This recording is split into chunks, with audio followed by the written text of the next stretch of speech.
This is looped blanket stitch. Definitely do the blanket eyelet stitch first if you haven't already. Please go check that one out. Otherwise, welcome. This is my new favorite stitch. I think it's amazing. My favorite stitch in this pack. So we are going to create circles made of essentially these blanket eyelets that do not go all the way to the center. When we do a blanket eyelet, it looks more like this center eyelet here, where we have all of these blanket stitches connected in the center. For this, we don't want to do that. I guess you could potentially do it, but then you're going to have so many stitches connected at that center point, it would be a bit of chaos. So I'm going to try to replicate this lovely fluffy flower. So here are my guidelines. I don't know how closely I'll stick with them. You can start anywhere on your guideline. So what I'm going to do is my first round, I'm going to be basically straddling this guideline. So I'm going to be calling like the outer edge of it is where I'm coming up, and on the inner edge is where I'm going down. So I'll be kind of straddling it as I go all the way around. So I'm coming up, and then I'm going to go down on the inner edge. I'm not going to go directly down, like if here's my center, directly down would be here. I'm going to come to the right a little bit, and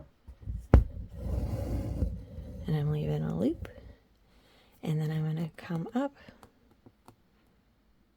along the edge again to catch this loop, and I'm going to leave it very loopy. Up to you how loopy. I feel like the outer, here you can see, the outer petals, I guess we'll call them, I didn't make them super loopy because they're just going to get kind of built on top of, so I guess we can just do this.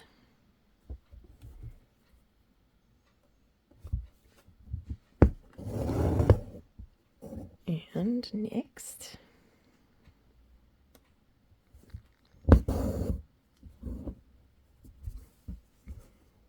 oops, slow going so far. I have myself a little knot back here. There we go. All right. So I just kind of pulled everything really tight, so I'll show you if that happens and you need to come in and loosen things, you can do something like that to kind of get some of your looseness back.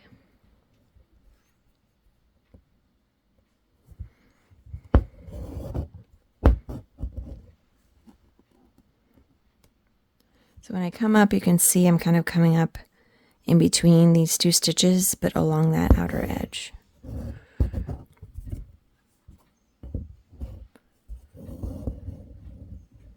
Go nice and slow.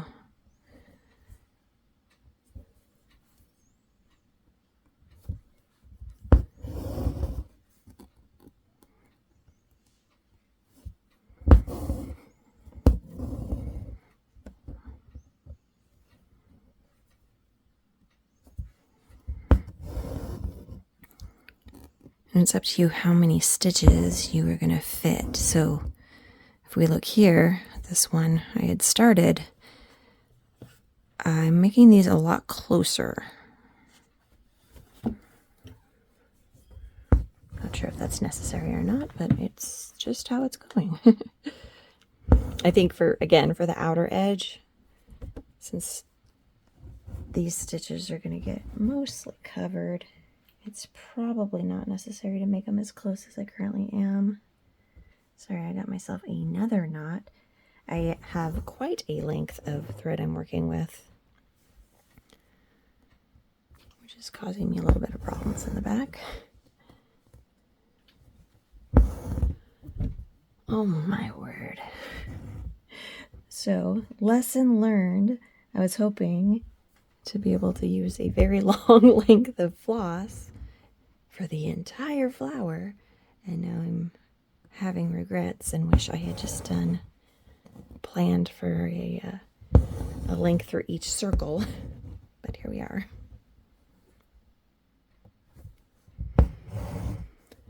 So again, coming up on the outside of that, guideline going down along the inside of it.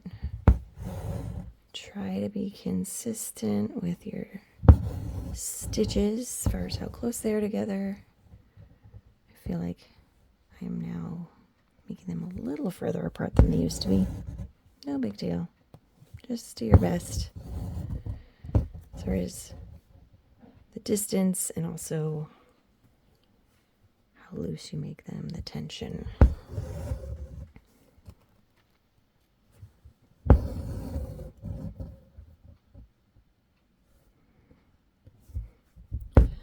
So once we get back to where we started, I'm going to go down and I'm going to catch this loop near where I first started.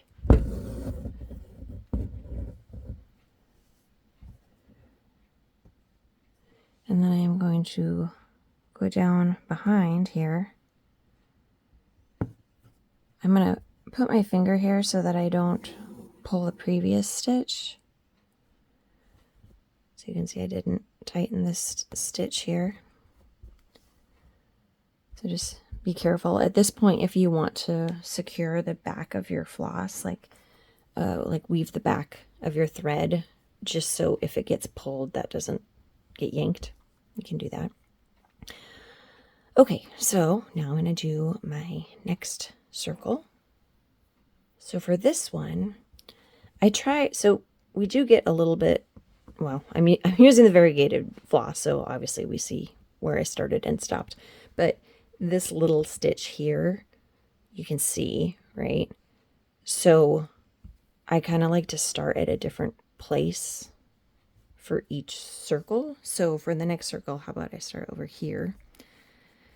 And so for this one, I'm going to come up like in the center here, between these two stitches. I'm going to come up, and then I'll have my down point be on this other circle I drew. And I'll try to come up, I'll aim to come up between each of the stitches in the previous row is the wrong word, but the previous circle. That's my aim. So here I'm going to try to keep these really fluffy. So you can see how it's going to get tricky, because now it's like, okay, what is going on? I've got all this fluff. I'm going to come down on that guideline. I'm going to peek here and see. All right, so if I stick with my pattern, I'll be coming up in between these two.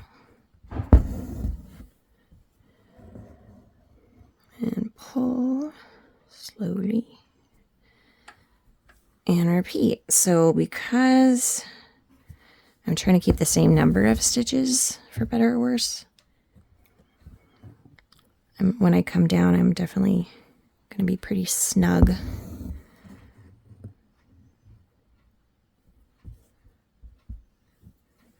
On this center circle. So I just made that up as far as like where I decided to overlap. You don't have to overlap so severely.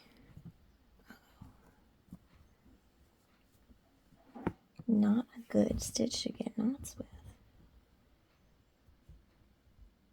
Just getting those twisty knots because my floss is so long. Okay.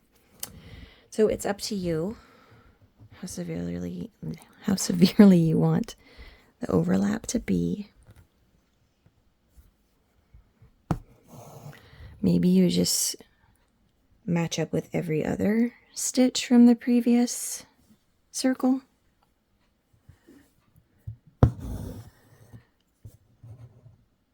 And maybe you don't come up so high along here. Like I'm coming up way up here, but maybe, we shift and make a smaller circle, because this is still a pretty big circle compared to the original circle.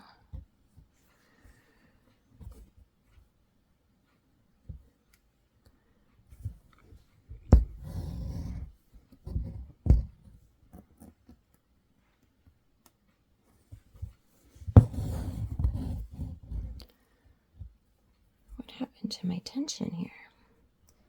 I don't know if I was too loose there or if I'm being too tight now, but I'm going to tease a little bit in here.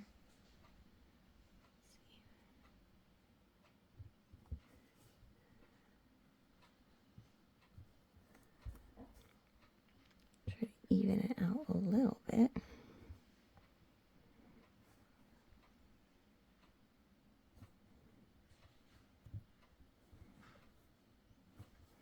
Some back and forth you gotta do there. All right, let's continue.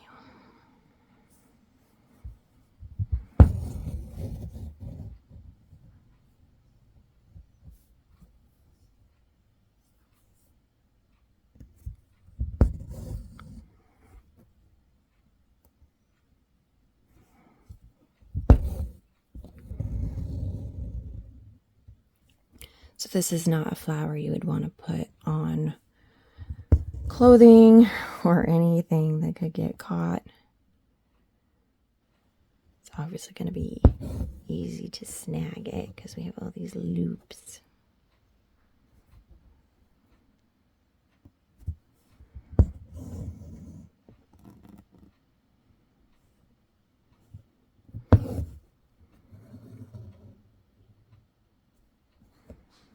What do we have? One more?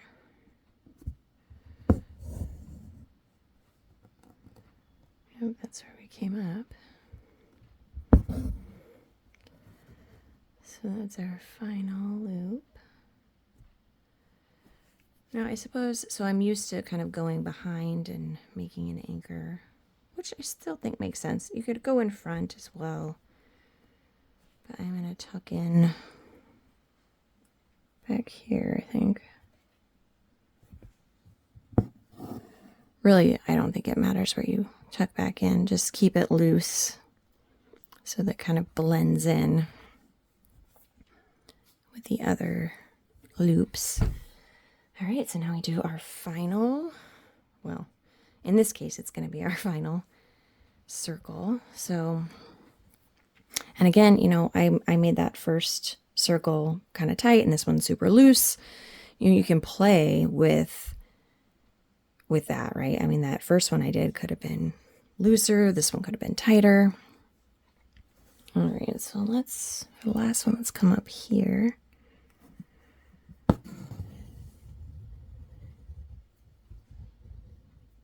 And you can make this even bigger and do 4 circles. I'm gonna do 3. So for the centermost circle, it's a eyelet, right? So all of the stitches come down to the center, but we're keeping them very loose.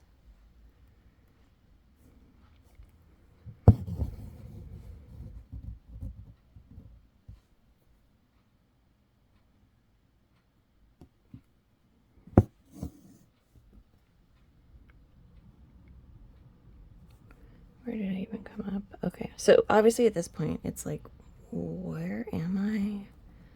What stitch am I on? Where exactly do I come up? And there's a lot of room for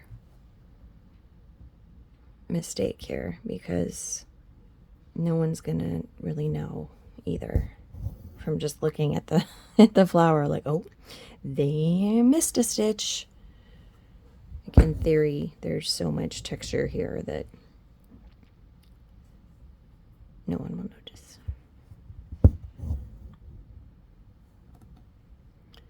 And I'm just kind of coming up wherever, to be perfectly honest. I've lost track of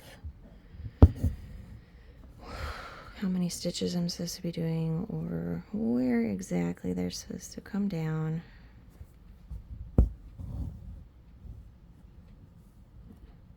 This one's going to look different than my other one because in this one, that reminds me of a dahlia, I made this center ones not this loose. I'm making them super loose on this one. I think I like this look better, but this looks like a different kind of flower. I kind of want to see how it's going to turn out.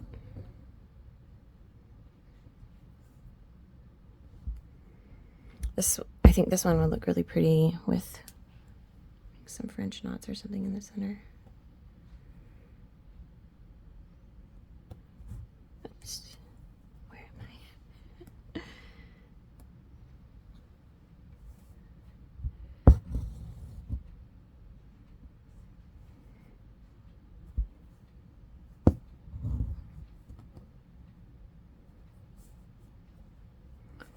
Oh my goodness.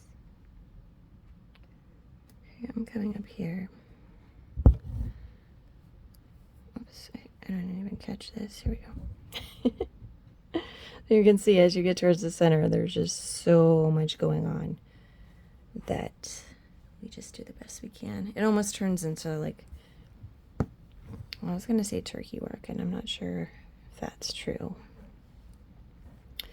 Okay, so I don't know, maybe you would do another row or another set right there, and then you can kind of play with the petals and decide, you know, oh, that's kind of cool. Wow, that's really tall. So yeah, there's lots of ways to play. Let's get a side view so you can see how much poof we have going on with that one. That's impressive, huh? So have fun with that. I mean, there's a lot of different shapes you can make. So that's it.